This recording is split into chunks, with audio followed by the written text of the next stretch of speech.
আহত করা হতো। তিনি এতটাই অসুস্থ হয়ে পড়লেন যে আমাদের ভাইকে আমরা দুনিয়াতে ছিলাম না, আমাদের ভাই দুনিয়া ছেড়ে দিলেন, আমাদের ভাই শহীদ হয়ে গেলেন। এই বাংলাদেশে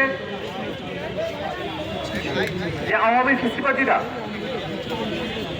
ত্রাসের রাজত্ব প্রতিষ্ঠা করেছিল, অন্যায় জুলুম নির্যাতন গুম খুন এইসব অন্যায় দিয়ে বাংলাদেশকে তারা পরিপূর্ণ করে ফেলেছিল। আজকে আমরা আমাদের এক শহীদ ভাইয়ের লাশ সামনে যখন নিয়ে দাঁড়িয়ে আছি, ঠিক সেই দিনই আমরা বিগত ফ্যাসিবাদের সময় ওই নির্মমতম আয়না ঘরের দৃশ্য আজকে তাদের সামনে উত্থাপিত হয়েছে। 2 ফিট বাই 4 ফিট জায়গার মধ্যে কত নির্মম ভাবে গুমের শিকার আমাদের ভাইদেরকে তারা রেখেছিল, কত অত্যাচার নির্যাতন তারা করেছে। তার ওই ধারাবাহিকতা ছিল জুলাই 24-এর যে অভ্যুত্থান, সেই অভ্যুত্থানের সময়ে আওয়ামী লীগের নির্দেশে, শেখ হাসিনার নির্দেশে আমাদের ভাইদের উপরে গুলি করা হয়েছে, নৃশংসভাবে গণহত্যা চাপিয়ে দেওয়া হয়েছে, মানবতা বিরোধী অপরাধ চাপিয়ে দেওয়া হয়েছে। আজকে 6 মাস পরে আমাদের ভাই যে শহীদ হয়েছেন, আমাদের ভাইকে হত্যার পিছনে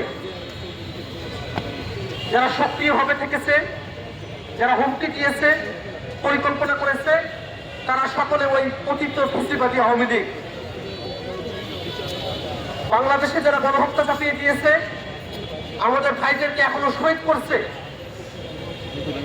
সে আওয়ামী লীগ বাংলাদেশে রাজনীতি করবার আর বিন্দু পরিমাণ কোনো অধিকার রাখে না।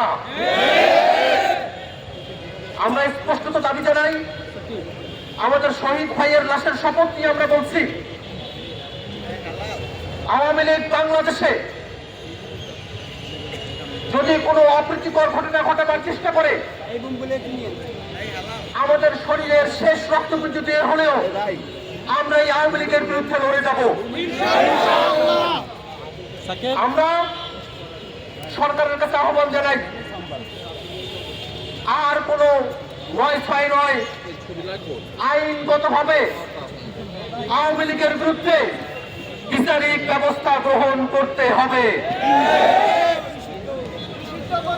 আওয়ামী লীগের রাজনীতিকে বাংলাদেশে চিরতরে নিষিদ্ধ ঘোষণা করতে হবে। আমরা বাংলাদেশের ছাত্র জনতা, আমরা সরকার যদি সিদ্ধান্ত নেয়, সেই সিদ্ধান্তের পক্ষে রাজপথে আমরা আমাদের উপস্থিতি জানান দেব। কিন্তু কোনোভাবেই বাংলাদেশের রাজনীতিতে এই গণহত্যাকারী, মানবতা বিরোধী অপরাধী এই আওয়ামী লীগকে আমরা আর ফিরতে দেব না। আমরা আরো দাবি জানাতে চাই,